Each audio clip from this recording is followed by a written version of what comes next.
Halo semua, saya Miss Brigit. Saya ucapkan selamat Anda sudah menjadi siswa SMA. Enjoy the new chapter of your life. Oke, kali ini kita akan membahas tentang objek dan pengamatannya. Nah, di lingkungan kalian, di sekitar kalian, itu banyak sekali objek yang dapat kita amati.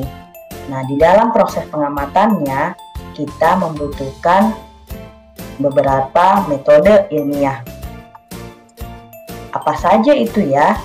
Proses pendidikan IPA atau yang sering kita sebut dengan metode ilmiah, itu yang pertama adalah pengamatan.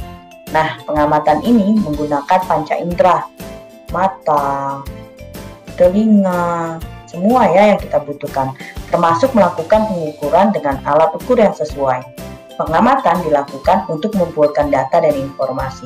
Nah, setelah kita melakukan pengamatan, langkah yang kedua adalah inferensi, merumuskan penjelasan berdasarkan pengamatan. Penjelasan ini digunakan untuk menemukan pola-pola atau hubungan antar aspek yang diamati dan membuat perkiraan. Setelah kita mendapat inferensi, kemudian kita butuh mengkomunikasikannya. Mengkomunikasikan hasil pendidikan baik lisan maupun tulisan. Hal yang dikomunikasikan termasuk data yang disajikan dalam bentuk tabel, grafik, bagan, gambar, dan relevan. Nah, kenapa sih kita butuh belajar IPA? Apa yang bisa kita dapat kalau kita belajar IPA? Dengan belajar IPA, kamu akan meningkatkan kualitas hidup. Yang kedua, memahami berbagai hal di sekitar kita. Yang ketiga, berpikir logis dan sistematis. Yang keempat, menyelesaikan masalah. Nah, jadi kalau kamu belajar IPA, kamu mampu menyelesaikan suatu masalah. Misalnya, bagaimana ya caranya memperoleh air bersih?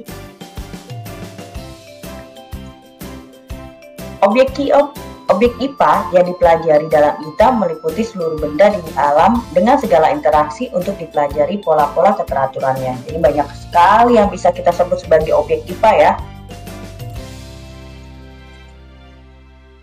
Nah, objek IPA tersebut dapat berupa benda yang sangat kecil atau renik, misalnya bakteri, virus, bahkan partikel-partikel penyusun atom. Juga dapat berupa benda-benda yang berukuran sangat besar, misalnya ya, lautan, bumi kita, matahari, hingga jagat raya ini.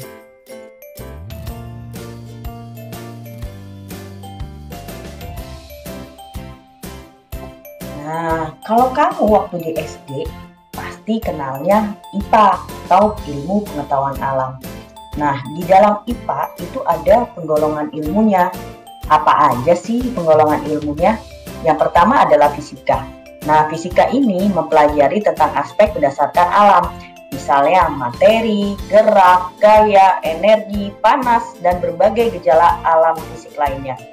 Yang kedua adalah kimia. Nah, kimia ini meliputi penyelidikan tentang penyusunan dan perubahan zat.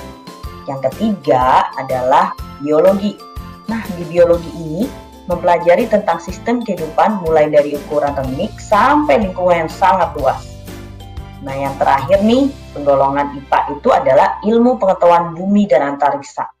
Nah, di ilmu pengetahuan bumi dan antariksa itu mempelajari asal-muasal bumi, kemudian perkembangan dan keadaan saat ini, bintang-bintang, planet, dan berbagai benda langit lainnya. Nah, itu yang kita bahas hari ini, yaitu mengenai objek dan pengamatannya. Sampai jumpa ke bahasan yang berikutnya. Oke, terima kasih. Jangan lupa subscribe dan like.